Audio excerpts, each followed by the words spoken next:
കൈലാസത്തിലെ ശാന്തമായ ഒരു വൈകുന്നേരം ഭഗവാൻ ശിവന്റെ പാദസേവ ചെയ്തുകൊണ്ട് നന്ദി ഇരിക്കുകയായിരുന്നു. ലോകത്തിലെ ഏറ്റവും വലിയ മഹാദേവ ഭക്തർ ആരൊക്കെയാകുമെന്ന് നന്ദി കൗതുകത്തോടെ ചിന്തിച്ചു. നന്ദി മനസ്സിലാലോചിച്ച ഈ കാര്യം മനസ്സിലാക്കിയ മഹാദേവൻ പതുക്കെ കണ്ണുകൾ തുറന്നു. നന്ദി, ഞാൻ ഒരാളെ നിനക്ക് കാട്ടിത്തരാം. അയാൾ എന്റെ കടുത്ത ഭക്തനാണ്. അവർ രണ്ടുപേരും ഭൂമിയിലെ ഒരു ചെറിയ ഗ്രാമത്തിലെത്തി. അവിടെ ഒരു കർഷകൻ തന്റെ പാടത്ത് കഠിനമായി പണിയെടുക്കുകയായിരുന്നു. രാവിലെ എഴുന്നേറ്റ് അയാൾ ഭഗവാനെ വണങ്ങി. പിന്നീട് ദിവസം മുഴുവൻ വെയിലത്ത് പഴുത്ത് മണ്ണിൽ അധ്വാനിച്ചു. വൈകുന്നേരം ദീപം കൊളുത്തിയപ്പോഴും അയാൾ ഭഗവാനെ സ്മരിച്ചു. ഇതു കണ്ട നന്ദി ചോദിച്ചു, പ്രഭു, ഈ കർഷകൻ തന്റെ ജോലിക്കിടയിൽ അങ്ങയെ അധികമൊന്നും സ്മരിക്കുന്നില്ലല്ലോ. എന്നാൽ കൈലാസത്തിൽ ഞാൻ അങ്ങയെ എപ്പോഴും സ്മരിക്കുകയാണ്. മഹാദേവൻ പുഞ്ചിരിച്ചുകൊണ്ട് നന്ദിയെ നോക്കി പറഞ്ഞു, നന്ദി, നീ എനിക്ക് പ്രിയപ്പെട്ടവനാണ്, അതിൽ സംശയമില്ല. എന്നാൽ നിനക്കൊരു ചെറിയ പരീക്ഷണം ഞാൻ നൽകാം. ഈ സ്വർണ്ണ പാത്രത്തിൽ നിറയെ പാലുണ്ട്. ഒരു തുള്ളി പോലും കളയാതെ നീ ഈ മലയൊന്ന് ചുറ്റി വരൂ. നന്ദി അതീവ ഭക്തിയോടെയും ശ്രദ്ധയോടെയും ആ പാത്രം കയ്യിലേന്തി മല ചുറ്റി വന്നു. ലക്ഷ്യസ്ഥാനത്തെത്തിയപ്പോൾ നന്ദി സന്തോഷവാനായിരുന്നു. കാരണം ഒരു തുള്ളി പാല് പോലും താഴെ പോയിരുന്നില്ല. അപ്പോൾ മഹാദേവൻ ചോദിച്ചു, നന്ദി, നീ ആ യാത്രക്കിടയിൽ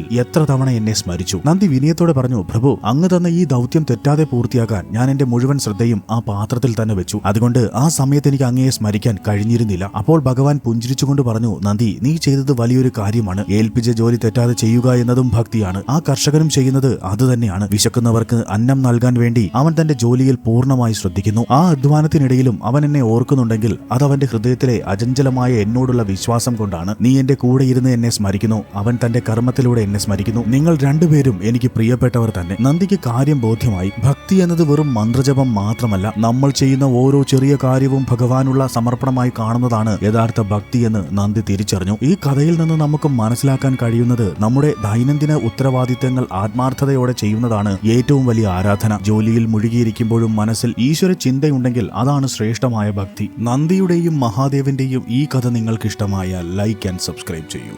ഹർ ഹർ മഹാദേവ്.